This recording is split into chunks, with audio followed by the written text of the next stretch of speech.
Bonne soirée d'abord. Heureux d'être ensemble.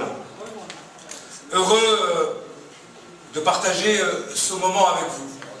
Heureux d'être aux côtés, évidemment, du président de l'Assemblée nationale, Claude Barthelone, qui n'a pas qu'une histoire institutionnelle avec Bagnolet, qui n'a pas été seulement le député de Bagnolet.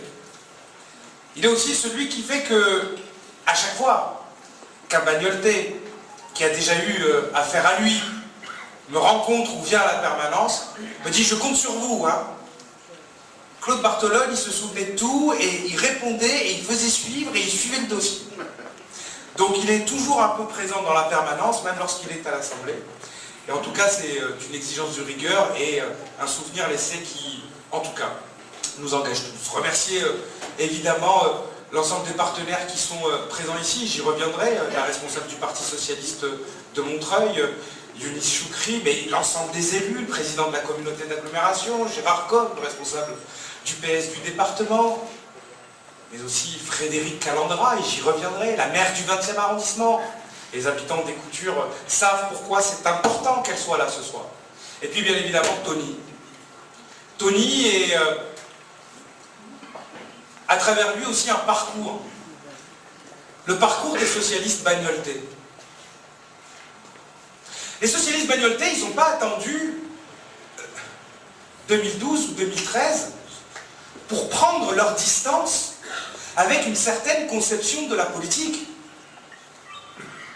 Les socialistes bagnoletais, engagés depuis longtemps, ils n'ont pas attendu 6 mois avant les élections pour dire ce qui se passe ne nous plaît pas. Tony Di Martino, il a été le chef de file de ceux qui, au risque de diviser les socialistes, au risque de nous faire du mal, au risque de ne pas gagner en 2008, au risque de vivre des difficultés et pour lesquelles il fallait remonter la pente, de dire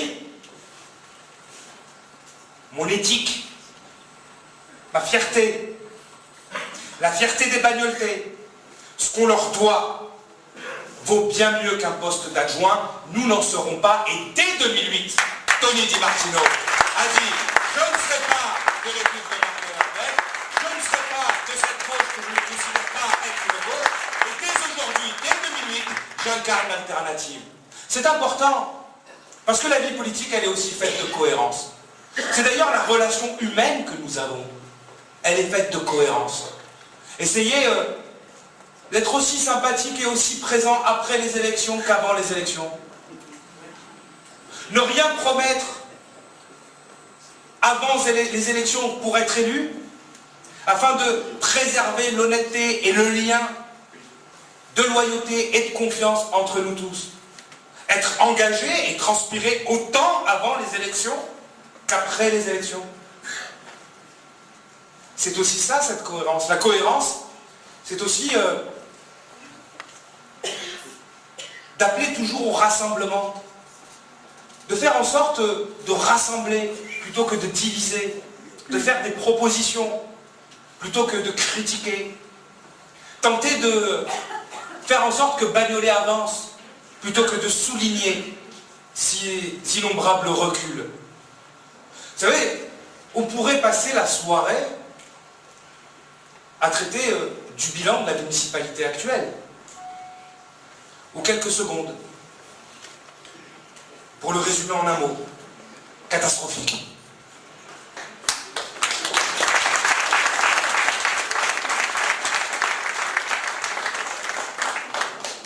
Mes amis, bagnoltaises et bagnoletais, les nombreux visages que je connais et reconnais, ceux qui régulièrement se retrouvent dans ma permanence et ceux qu'avec Tony nous croisons régulièrement sur le terrain, les visages que je ne connais pas, il y a des gens que je n'ai jamais vus.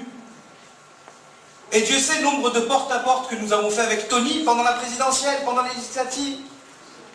Le nombre des réunions que vous avez fait ensemble et le nombre de personnes qu'il y a ici. Il y a des gens que je vois pour la première fois. Et il y a des gens ici habitués des réunions politiques qui, je le sais comme moi, voient des gens pour la première fois. Merci à vous.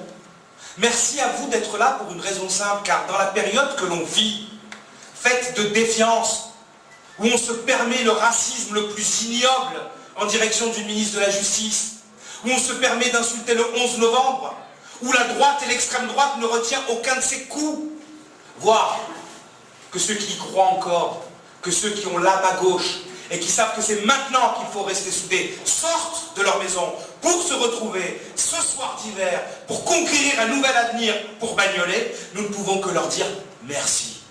À cela, il revient et c'est notre exigence. Et je terminerai par ces deux choses pour ne pas être trop long. De leur dire que ce dont nous parlons ce soir, ce n'est pas seulement une affaire électorale. Ce n'est pas seulement une question d'élection de nos personnes, de cycles politiques, de listes, d'arguments. C'est une affaire humaine, ce qui est en train de se passer dans cette ville. C'est l'affaire de votre quotidien. La situation fiscale de la ville, elle est difficile pour de nombreuses collectivités, mais le fait que nous soyons ici parmi les derniers, ou plutôt je devrais dire, plutôt les premiers en termes de niveau de dette, c'est pas par hasard. Le fait que nous soyons dans une situation où les habitantes et les habitants de cette ville ont le sentiment de se sentir insultés au quotidien, ça n'est pas une affaire électorale, ça n'est pas une affaire politique. Le fait que les habitantes et les habitants de Bagnolet soient conscients du potentiel qu'est le leur, parce que la première richesse de Bagnolet, c'est vous. La diversité, la proximité avec Paris, les infrastructures de transport qu'il faut moderniser, et Tony en parlera mieux que moi, l'avenir qui se profile.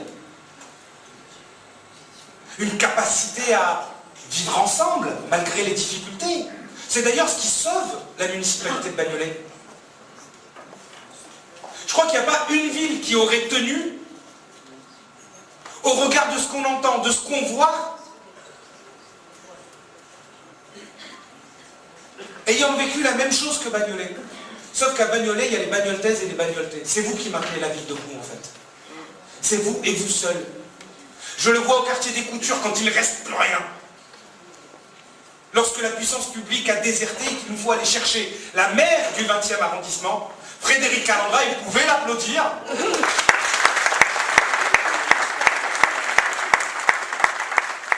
vient pas parce que nous sommes avec Tony et elle, membres du Parti Socialiste, qui vient parce qu'elle est maire du 20e arrondissement et qu'elle sait que nos problèmes sont les siens et que les siens sont les nôtres. Que sur la sécurité, et ça n'est pas un gros mot, puisqu'on m'a insulté la semaine dernière à Montreuil, en disant « Razi, tu parles de sécurité, ça n'est pas bien, tu ne connais plus ta gauche et ta droite », je l'assume. On va parler de sécurité aussi à Bagnolet. Vous y avez aussi droit. Et je pense qu'il y a une manière de gauche d'en parler, fondée sur la prévention, la réinsertion, la mise en place de dispositifs avec les associations, en faisant en sorte qu'on applique aussi des principes simples, parce qu'il y a moins d'insécurité dans une rue propre que dans une rue sale, dans une rue où on a l'impression que la puissance publique s'occupe des gens, et dans une rue où on a l'impression que la puissance publique ne s'occupe de rien. Et je vous demande d'applaudir une institution et une collectivité qui s'occupe de nous, le Conseil Général, qui heureusement qu'il est là à Bagnolet, et son président Stéphane Troussel qui vient de nous rejoindre.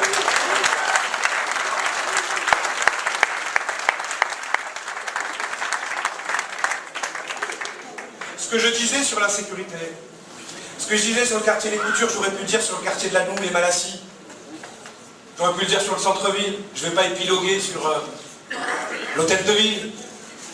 C'est pas à moi de le faire. Mais ça démontre quelque chose d'important aussi.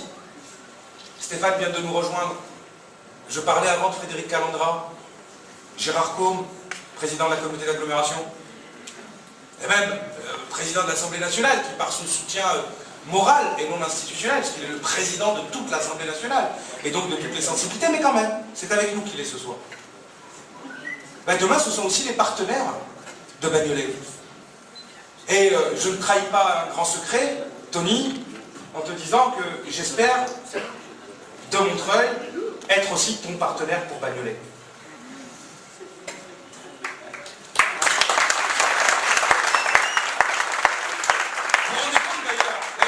parler de Montreuil et de Bagnolet quand même.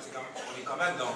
C'est pour ça que je vous dis que c'est pas qu'une question d'étiquette politique, c'est aussi une question de fierté, d'estime, de volonté de faire des choses ensemble.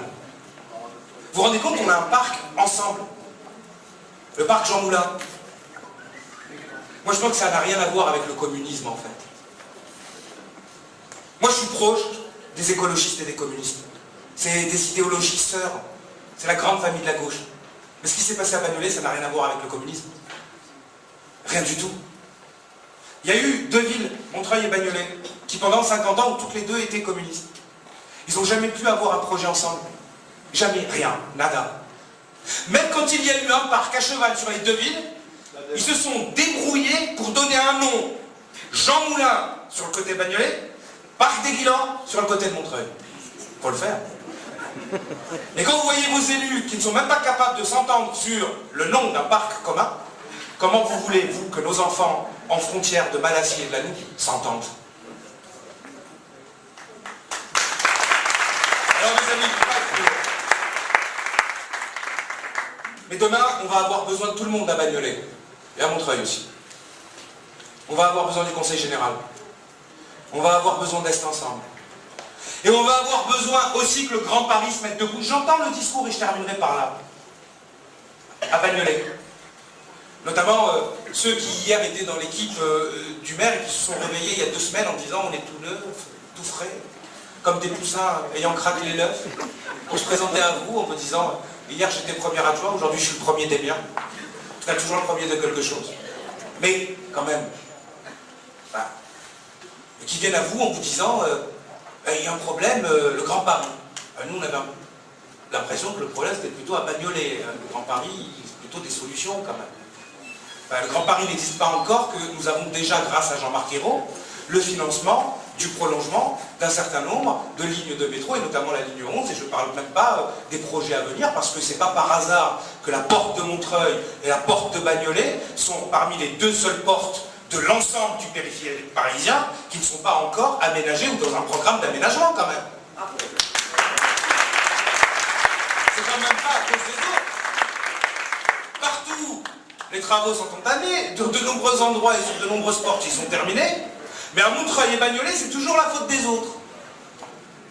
Eh bien, ici, ils sont ce soir à nos côtés pour que nous fassions ensemble. Et pour que nous fassions ensemble dans la concertation, que nous fassions ensemble dans la coproduction. Vous attendez une nouvelle manière de faire, et vous attendez que la ville soit relevée. Je pense que Tony Di Martino est en train de construire l'équipe qu'il faut à cette ville, faite de renouvellement, faite de compétences, et portant aussi en elle-même l'histoire de la gauche de cette ville. Mais ce qu'elle a de plus diverse. Et c'est pour ça que les initiatives qui sont en train d'être prises dans les quartiers populaires de cette ville, je les entends et je les respecte. Et elles me rendent fier, comme elles rendent fier Tony, de voir des jeunes et des moins jeunes de nos quartiers populaires se lever en disant on aime notre ville et on est prêt à se lancer nous aussi dans la bataille. Ça, il faut l'entendre parce que c'est peut-être la plus belle des choses. Il faut l'entendre et le respecter. Et faire en sorte qu'il y ait une convergence. C'est peut-être les premiers pour lesquels il faut appeler au rassemblement, avec nos amis écologistes. Avec nos amis écologistes. Et y compris avec tous les communistes, sincères. Sincères. Mes chers amis, vous allez vivre une belle aventure. Il va falloir relever votre ville et la redresser. C'est pas évident. Il y a beaucoup à relever. Ils ont beaucoup creusé. Mais la jeunesse, la capacité d'initiative, la force qui est la vôtre, la volonté d'inventer, la volonté de créer, c'est extraordinaire. Bagnolet tient debout par vous, et Bagnolet va changer grâce à vous. Le nouveau souffle et le nouvel espoir, c'est vous.